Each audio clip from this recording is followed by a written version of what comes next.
This morning, I love it because it still happens in my life. This morning, I fully remember I went out, I had a very long day, right? I woke up earlier than 4.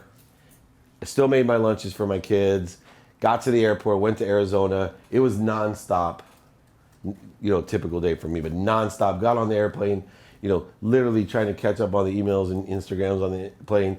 Got picked up, went right home into everything, and then had dinner with CJ and my family and my financial planner, and then had a coaching session with CJ because he flew in just for a 3-hour session before he went to Texas because he got released from the Raiders. And then I also slipped in watching the Charger game, and then our adrenaline was flowing, and he leaves at close to 11 o'clock, and then I have to calm down or whatever. Anyway, I remember putting everything back into my office where I believe I always put things in the same place. So when I woke up this morning at 4 and realized I got to take the trash out, and all of a sudden I'm right on time, rested, energetic. I was like, wait a second, where's my wallet? I stayed right here, right on, no resistance shortages. And I go up right where I remember putting my wallet, and I look, I'm like, God, that's weird. It's not right where I put my wallet every single night. That's really weird.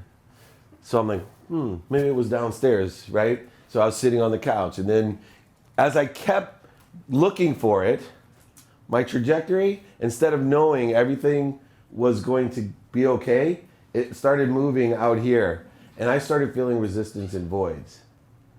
And my blood pressure, I started having a physical reaction to it, right? Because I wasn't on center anymore. My physiology changed.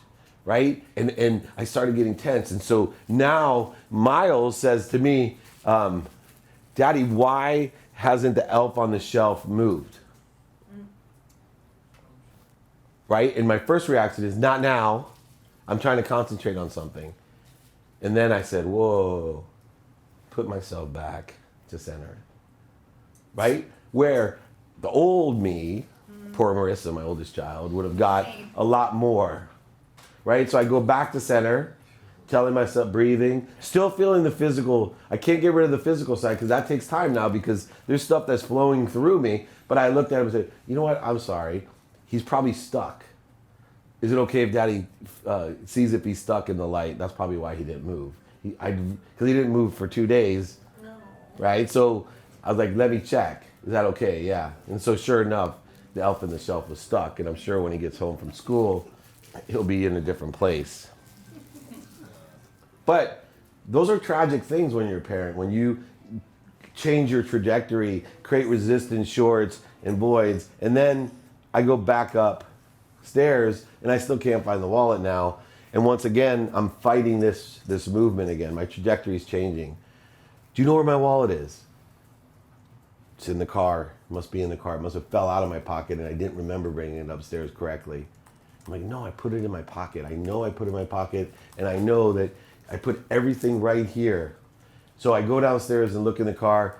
Julie's car is unlocked, and her keys are in the car. So now my trajectory goes farther because I'm like, you have this car, and now the issue isn't my wallet anymore. Now I'm trying to. So what do I do again? Because I'm much more aware, I go back to center. So when I go back upstairs. Oh, and I yelled up. She goes, did you find it? I'm like, no. That's when I realized, okay, go back to center. My daughter then comes downstairs and said, you were sitting outside coaching CJ. Maybe it fell out of your pocket and you just think you brought it upstairs. So I looked outside, wasn't there. Once again out here, now I'm going to go up and project my shortages, voids, and obstacles on my wife because she left the keys in the car. But I'm really upset about my wallet and me. What am I upset about me is that I was less than my perfect potential, because my perfect potential is I put my wallet in the same place every day for the same reason. And I teach people to do this so I can be productive and accessible, so I can get all this shit done during the day and other people can learn from me. And here I am, a hypocrite again. And I'm about to become a bigger hypocrite because I keep on trying to move my trajectory out of the way. And so before I say what I want to say to my wife, I go back to center and I laugh. I go, I can't find my wallet, but I found your keys because they're in the unlocked car. And because I'm laughing about it, even though my body, she laughs about it.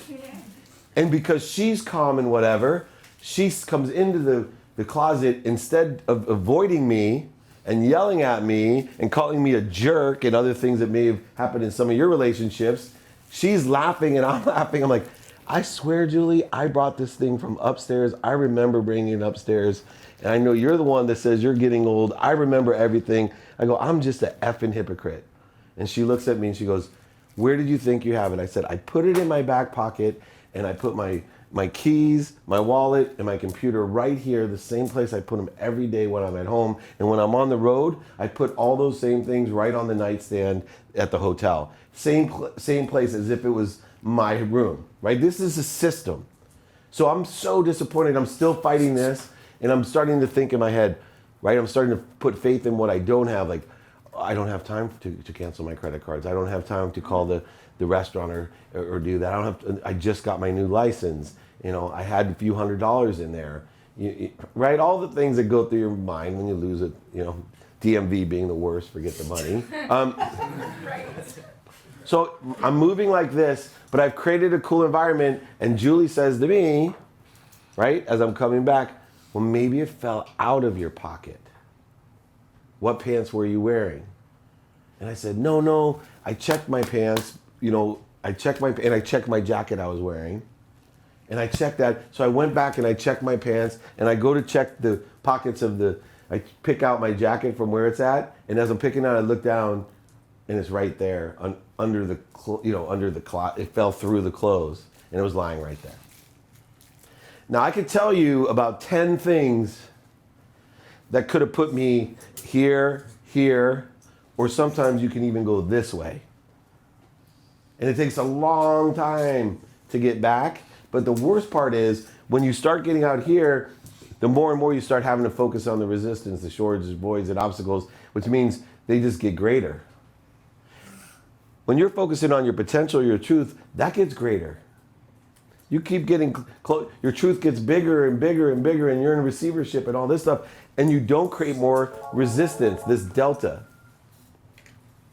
Right? You don't get that.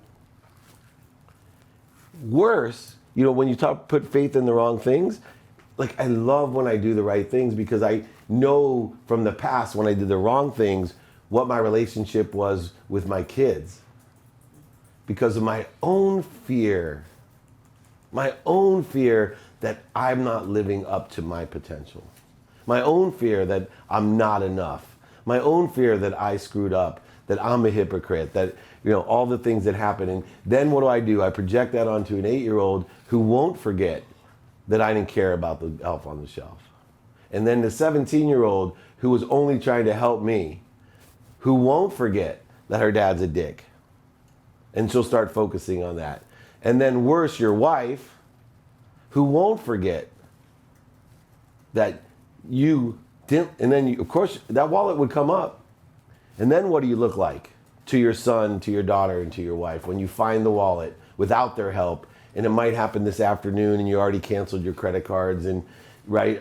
We've all been there. And what does that do to us physically?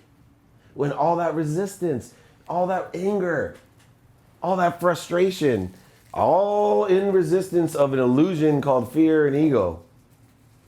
And time somehow creeps its way in there. I don't have enough time for this morning. Right? I don't have enough time. I'm not going to have enough time. I'm not going to have enough. Anybody here shortage words, resistance words, obstacle words, void words? And what am I doing? Every time I think or say that, I'm putting faith into what I don't want. I'm putting faith into I don't have enough time. I can't do this. These are simple little things. We're talking about my wallet falling out of my pant pocket. And the human conscious mind, because I was exhausted, I didn't do what I normally did. What I did now I always take my stuff out of all my pockets. I put it right there. Then I fold up my pants, hang them at night. I just remembered early in the morning at 4 a.m., my pants were on the floor. Which means I already knew that I didn't follow my procedure. To help me not have to to go back to center, not have to breathe, not right, just so that these little things don't happen. They're all coordinated with each other, and they can be coordinated for the ability. Because let's take the first circumstance, because Colleen worked for me at this time when I was learning this stuff. I'm still learning it, but when I wasn't performing at my best, I'm still not, but even close to it. So what would happen is, I then would be out here, and now it's time to leave for work. And it carries over into my drive. The drive seems longer. People seem to cut me off. I only get red lights, or this is how it seems to me. And then I get into the office, and there's more fires to put out, more wallets that are lost, more, right? And so not only have I, damaged my relationship with my 18-year-old, my 17-year-old, and my wife, now I start taking it out on the people who rely most, and I rely most on at work. So I'm addicted to her, and I'm snappy with him, and now they don't want to work as hard for me, you wonder how things accumulate and aggregate to your negative, like why things aren't going well? Because this is what happens to 99% of the people every fucking day. And it's over something as stupid as dropping your wallet out of your pants. Why? Because I was trying so hard to do all the right things for my family, for me. I was trying to do it all, and I got exhausted and made one mistake. But in this case, I only made one mistake. Not 100 mistakes during that day, which would turn into another 100 the next day, which turns into a year later going, why has everything bad always happened to me? Why is there not enough for me? Or why is there just enough for me? Same circumstance can escalate and aggregate unless we understand a simple rule. How is resistance created?